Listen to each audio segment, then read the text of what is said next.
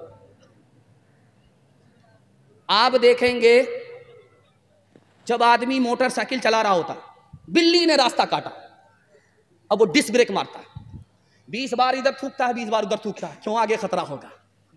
لکھا غلط ہے، آگے اگر خطرہ ہوگا تو اپنے پاپ کی وجہ سے ہوگا، خطرہ اگر ٹلے گا تو اپنے پن کی وجہ سے۔ لیکن دیکھیے قصور اپنا ہے، الزام بلی کے اوپر ڈال رہا ہے۔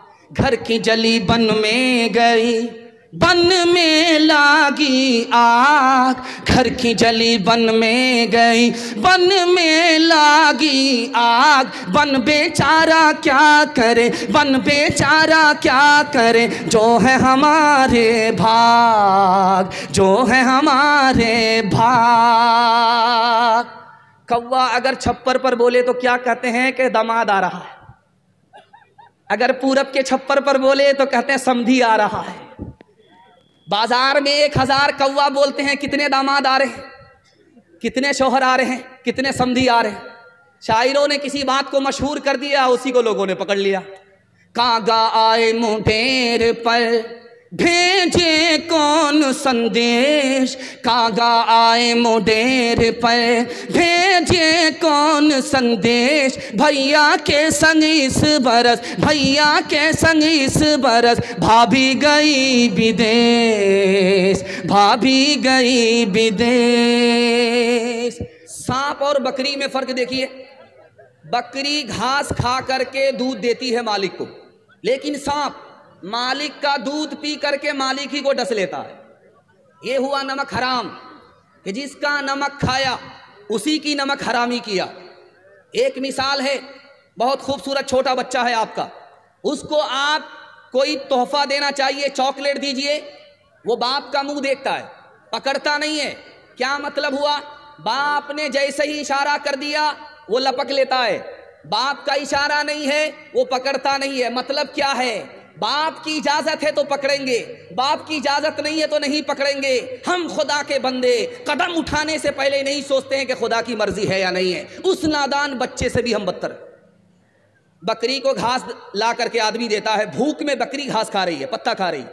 جیسے ہی مالک نے اس کو پکارا وہ گھاس چھوڑ کر کے اپنے مالک کی طرف متوجہ ہو جاتی ہے. اور ہمارا خدا سرکاری اعلان مسجد سے کرتا ہے, ہم اس طرف دھیان نہیں دیتے, ہم اس بکری سے بھی بدتر ہیں. آخری مثال ہے, آپ دیکھیں گے رات کا بچا ہوا بھات ہے, اس کو صبح آدمی پانی ملا کر کے کھاتا, اس کو پنتا بھات کہتے ہیں. ایک آدمی کھا رہا تھا سبحان اللہ, ایک آدمی کھا رہا تھا ماشاء اللہ, ایک آدمی کھا رہا تھا الحمدللہ. لوگوں نے کہا تم نے خدا کی عادت بگاڑ دیا. اتنا جب اللہ کا شکر ادا کرو گے باسی بھات کھا کر کے تو روزانہ باسی بھات ہی کھلائے گا. ایک دیکھو, ہم کو جب تک بریانی نہیں ملتی ہم اللہ کا نام نہیں لیتے.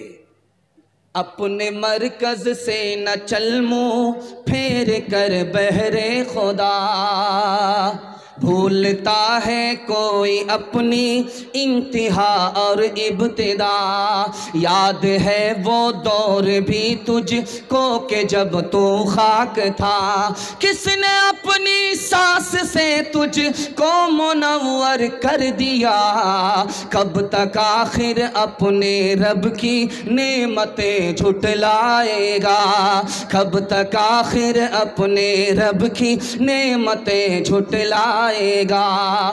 پھول میں خوشبو بھری جنگل کی بوٹی میں دوا, بحر سے موتی نکالے صاف روشن خوشنما, آگ سے شعلہ نکالا ابر سے آب صفا.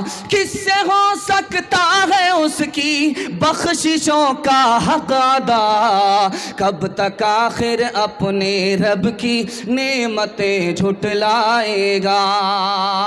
راحت میں اللہ کا شکر ادا کریں گے, ہاتھ اٹھا دیجئے انشاءاللہ. صبر نہیں ہوگا خودکشی کریں گے, ہاتھ اٹھائیے انشاءاللہ. تیار رہیے, ہم بھی جنازہ پڑھنے کے لیے تیار. تیسرا بڑا خوبصورت پیغام, جلدی سے مہمان آ چکے ہیں, ان کے لیے مجھے وقت فارغ کرنا ہے. آپ بہت دھیان سے سن لیں, اللہ آپ کو جزائے خیر دے. دھیان سے سنیے گا, اللہ کے رسول کے حوالے سے پیغام آپ کو سنانے کے لیے جا رہا ہوں, ان کی فیملی کے حوالے سے پیغام سنانے کے لیے جا رہا ہوں, اس کو دھیان سے سنیے گا. اللہ کے رسول نے ابو بکر سے کہا, ابو بکر عائشہ کے اوپر انگلی اٹھ رہی ہے, تمہارا کیا خیال ہے, تمہاری بیٹی ہے. تو کہا یا رسول اللہ میں کچھ نہیں کہہ سکتا, آپ کا جو فیصلہ ہوگا مجھ کو ہر حال میں تسلیم ہوگا.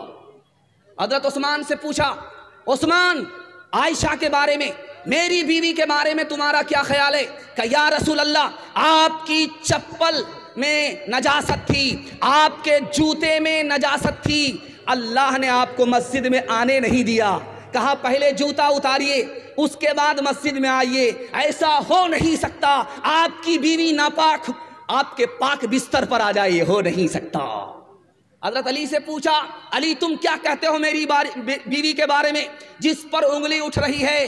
کہ آپ کے جسم پر کبھی مکھی نہیں بیٹھی, آپ کے پاک بستر پر کوئی ناپاک عورت بیٹھ نہیں سکتی. حضرت عمر سے پوچھا عمر تم کیا کہتے ہو عائشہ کے بارے میں؟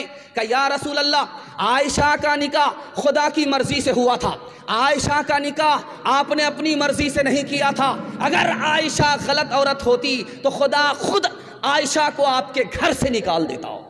اللہ کے رسول نے فرمایا کہ عمر کے جملے سے مجھے اطمینان ہو گیا۔ ماں کی عمر بیٹی کی عمر برابر ہے۔ آپ کہیں گے کہ ماں کی عمر بیٹی کی عمر دونوں برابر کیسے ہو سکتی ہے؟ ماں سوتیلی ہے، بیٹی سوتیلی ہے، بیٹی کا نام فاطمہ، ماں کا نام عائشہ، دونوں کی عمر برابر، لیکن سوتیلا سلوک نہیں ہے، سہیلی جیسا سلوک ہے۔ ماں دل کی بات جوان بیٹی سے کہہ دیتی ہے، جوان بیٹی دل کی بات ماں سے کہہ دیتی ہے۔ ماں کی مجلس میں فاطمہ مسکراتی ہے تو عائشہ نے کہا بیٹی بے موقع کیوں مسکرا رہی ہو، کیوں ہنس رہی ہو؟ ہنسنے کی کوئی وجہ نہیں تو کیوں ہنس رہی ہو؟ کا خیال آیا۔ کا کیا خیال آیا؟ کہ میں تو رسول اللہ کی بیٹی ہوں، آپ تو ابو بکر کی بیٹی ہو۔ سمجھ میں آ گیا کہ بیٹی کو فخر ہو رہا ہے، ادب بھی دینا ہے، حوصلہ بھی دینا ہے۔ تو عائشہ نے کہا کہ بیٹی تم نے سچ کہا، اسی نبی کے صدقے میں ہمیں ایمان ملا، اسی نبی کے صدقے میں ہمیں قرآن ملا، اسی نبی کے صدقے میں اسلام ملا، لیکن بیٹی مجھے بھی ہنسی آ رہی ہے۔ اب بیٹی کے کان کھڑے ہوئے کہ ماں کو کس بات پر ہنسی آ رہی ہے؟ تو کہا کہ بیٹی ایک وقت آئے گا تو مر جائے گی، قبر میں پہنچے گی، ایک وقت آئے گا میں بھی انتقال کر جاؤں گی، قبر میں پہنچوں گی، جب تیرے حق میں فیصلہ ہوگا قبر سے نکل کر کے تو جنت میں جائے گی، جب میرے حق میں فیصلہ ہوگا قبر سے نکل کر کے میں جنت میں جاؤں گی۔ لیکن بیٹی مجھے ہنسی اس بات پر آ رہی ہے کہ جب تو جنت میں جائے گی تیرے ہاتھ میں علی کا ہاتھ ہوگا، بیٹی جب میں جنت میں جاؤں گی میرے ہاتھ میں رسول اللہ کا ہاتھ ہوگا۔ اللہ اللہ کتنا اونچا عائشہ کا ہے مقام، اللہ اللہ کتنا اونچا عائشہ کا ہے مقام، اللہ اللہ کتنا اونچا عائشہ کا ہے مقام، اللہ اللہ کتنا اونچا عائشہ کا ہے مقام، حشر تک انہی کے گھر پہ ہے محمد کا قیام، حشر تک انہی کے گھر پہ ہے محمد کا قیام۔ قرآن کے حوالے سے 3 منٹ کا پیغام سننے کے لیے تیار ہیں؟ جوش کے ساتھ ہاتھ اٹھا دیجئے انشاءاللہ۔ اخبار روز پڑھیں گے، قرآن کبھی کبھی، ہاتھ اٹھا دیجئے انشاءاللہ۔ خیر، بیچ بیچ میں آپ کا امتحان ہو رہا ہے، دھیان سے سنیے گا، جلدی سے نکل جائے گا۔ آپ دیکھیں گے مدرسے میں لائٹ چل رہی ہے، بچہ پڑھ رہا ہے، جھوم جھوم کر کے بچے پڑھ رہے ہیں، قرآن پڑھ رہے ہیں، استاذ دیکھ رہے ہیں، نگرانی کر رہے ہیں، لیکن اچانک لائٹ چلی گئی۔ اب ہوتا کیا ہے؟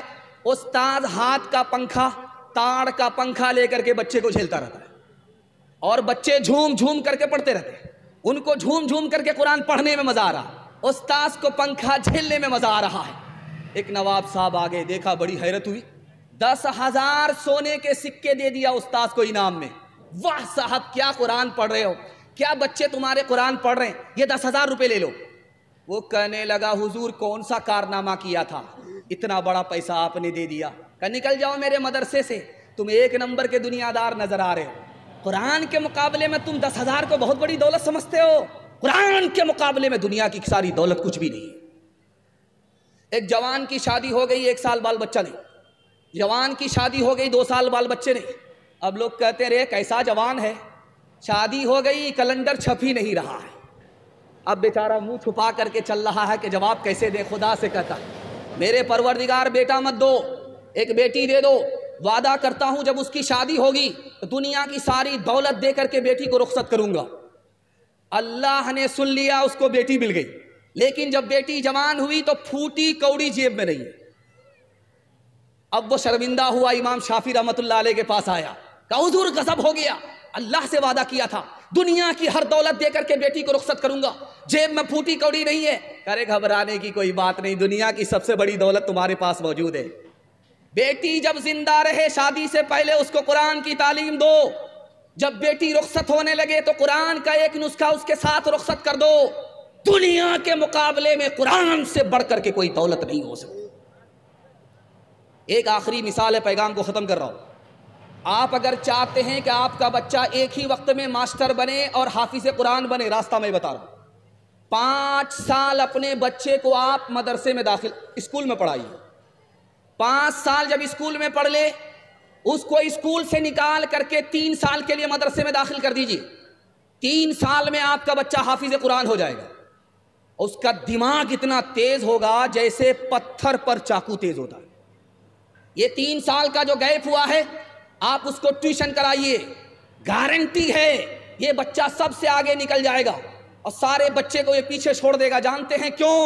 جس کے لیے قرآن آسان، اس کے لیے دنیا کی کوئی کتاب مشکل ہو نہیں سکتی. پیارے دوستوں، یہ تھے مولوی سعدون نذیر. انہوں نے کیا رامائن کے بارے میں، سیتا کے بارے میں کیا کہا، آپ لوگوں نے اسے سنا. کمنٹ میں آپ ضرور بتائیں کہ انہوں نے کیا کہا. ملیں گے ایسے ہی اگلے ویڈیو میں. تب تک کے لیے خدا حافظ.